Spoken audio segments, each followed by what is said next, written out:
This week's Mike on Main Street, we're at one of Springfield's premier employment firms.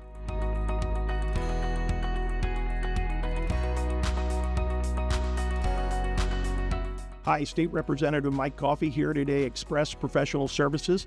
Who wants to start? JT, tell us, this is your family's business? Thanks, Mike. Yeah, we started our business in 1980. My parents got out of the restaurant business and decided to get into something that they felt they could have a better impact on people's personal lives. And so in 1993, I joined our company, and I think that very next year, Kayla joined our company as well. So we're lifers. All right. Well, Kayla, so you're an accountant, is that right? Yeah.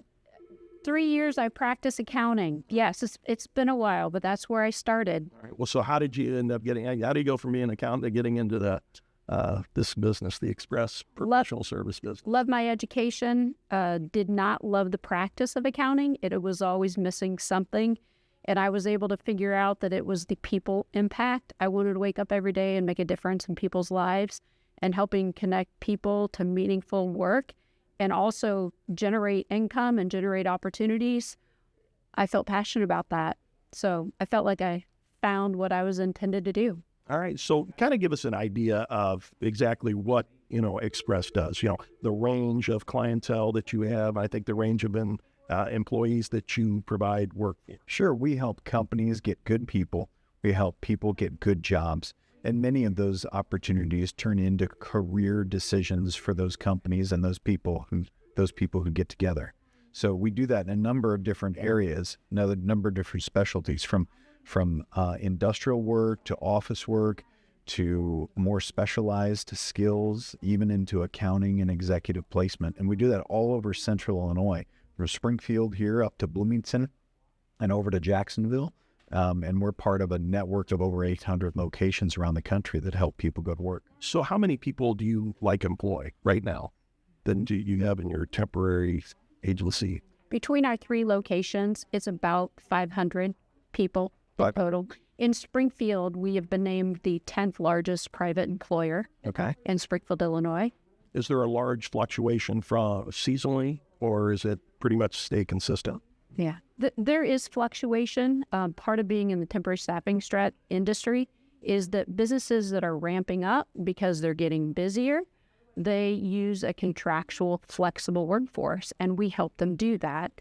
And then when that work goes away, then they simply assign those workers back to us, and we go back to work to redeploy to provide continuous employment to those people. Well, kind of explain. So let's say I'm somebody, maybe I'm right out of college, maybe I'm an accountant like you were, why do I come to a place like this? I mean, what's the advantage to me as the person looking for a job to come to Express, as opposed to going, I guess, well, I don't know if anybody looks at a newspaper anymore, but, getting online, I guess, to go out and apply for jobs. I mean, what is the advantage to using your services?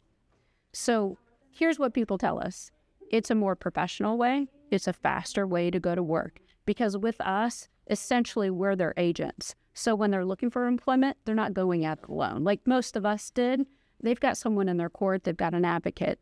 And if you've gone out on the job boards and looked for work, there's a lot of messy opportunities out there that you don't know if they're real. You don't know if it's a scam.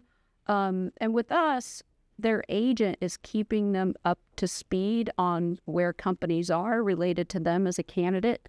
So it's not a guessing game. With us, there's just more assurance, there's more communication. And it's our goal that everyone's treated with respect, with dignity, as well as clear-cut communication. A lot of times when you're talking about temporary services and companies like you, there's a lot of misunderstandings. I mean, do you find that people really don't understand exactly what you do? Every day. I've spent 30 plus years trying to relieve some of the myths, and I have not gotten there yet. But yeah, our industry is misunderstood. And I think from the applicant, from the workforce view, the first thing they think of is they only have short-term temporary jobs. That's the first thing. And a young person says, ooh, that's not secure. I need long-term work.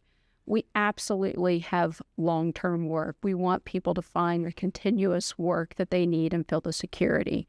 The second myth is it's all entry-level work.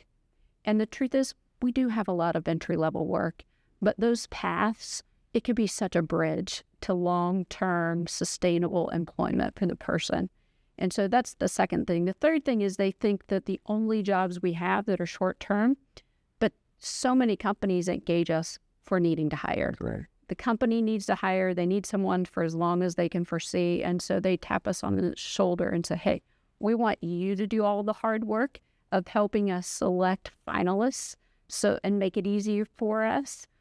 Also, we can tap into just a larger pool of people than a business might have access to on their own, because every single day we're recruiting and interviewing and building a deep and wide pool of people. So yeah, and the fourth thing, maybe the most common, is there's some kind of fees, hidden fees. We take money out of a person's paycheck. That is just not true. This is completely complimentary service for the worker, for the applicant. The only investment on their part is the time coming in and spending with our employment consultants. Right. Companies pay us to help them hire their workforce and help them get people in a more dependable way, more reliable way, a quicker way, an easier way.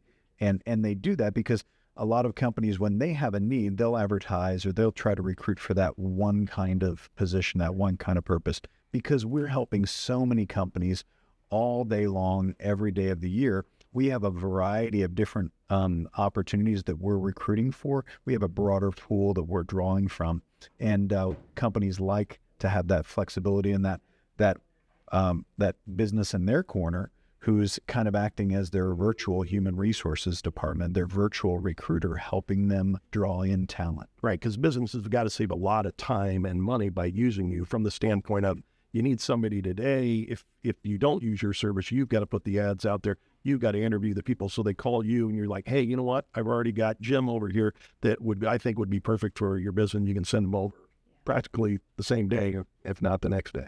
When employers need to hire, it's really like they're starting off at home plate, getting ready to take a pitch.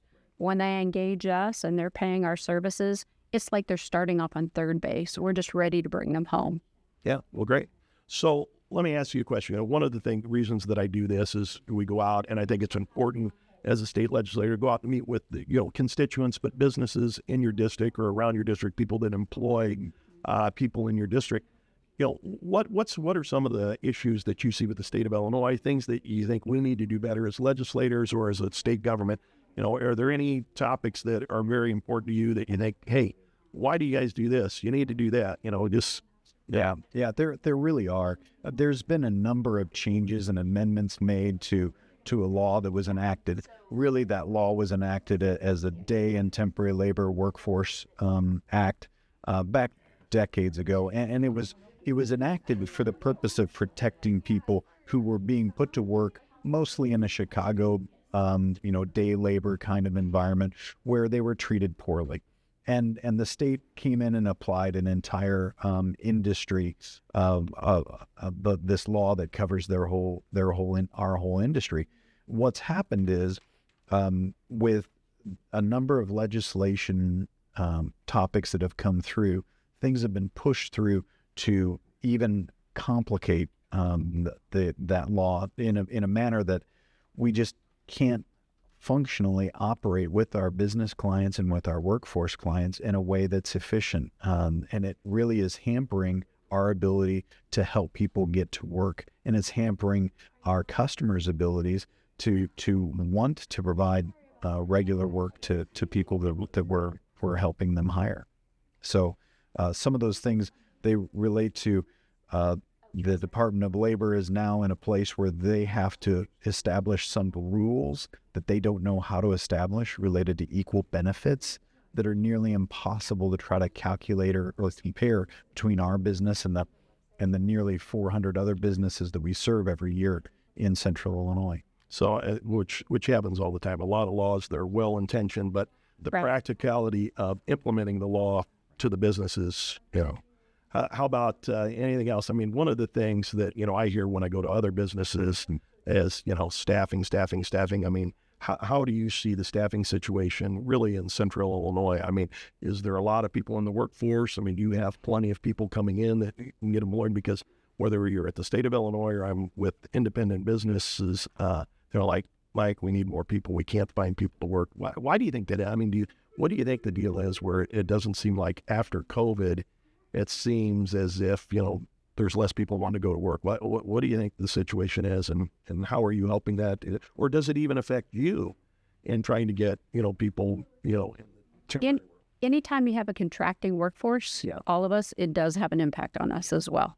And there are multiple reasons. And yes, there are staffing shortages, and it's for multiple reasons. One's just demographics. There just aren't enough people being born across the United States. That's not a state of Illinois issue. It's just there's the birth replacement rate. We're not at that level. It takes 2.1 to maintain population, and the last stat I heard we're about at 1.7. And then there's a skills gap in terms of the technology has just continued to change and evolve, and we've not been quick enough to shore up the skill sets for the workforce to help. And so there's a skills gap. There are positions that we need skilled workers, and there just is not enough supply of those kinds of skills. And then there has been more entitlements post-COVID that has given the workforce a different view of how we work. And it's everything from how much we work to how society views the workplace. And what we've seen an outcome of that, out of our 500 employees that we employ every week, they're working fewer hours per week. And that's largely by choice, not because of availability of work. Sure. And then you have childcare in the mix, and that is a big issue, especially in the state of Illinois. There are fewer providers, quality providers, and so there are families that are having to make a decision. Do I stay home, or do I try to afford childcare if I can get it? And so that's taken a very large population out of the workforce. Okay. You have any other questions for your recommendations for the governor, what we should do? Less regulations. Less regulations, for sure. I think all of the laws and the amendments and the things that are put in place, the policies and procedures that businesses have to come up with to navigate much of that regulation, much of that law, that just makes it more complicated to do business in Illinois. People go where the jobs are. Right. And if businesses are putting their jobs in other states, that's where people are going. And I think that's another part of the answer to our recruiting dilemma in Central. Because over the last few years, we've seen an outward migration out of Illinois to other states, and it's a scary situation. So, well, thank you for everything that you are doing here at Express. Encourage growth and population. That's right. Yeah. Yes. In the state of Illinois.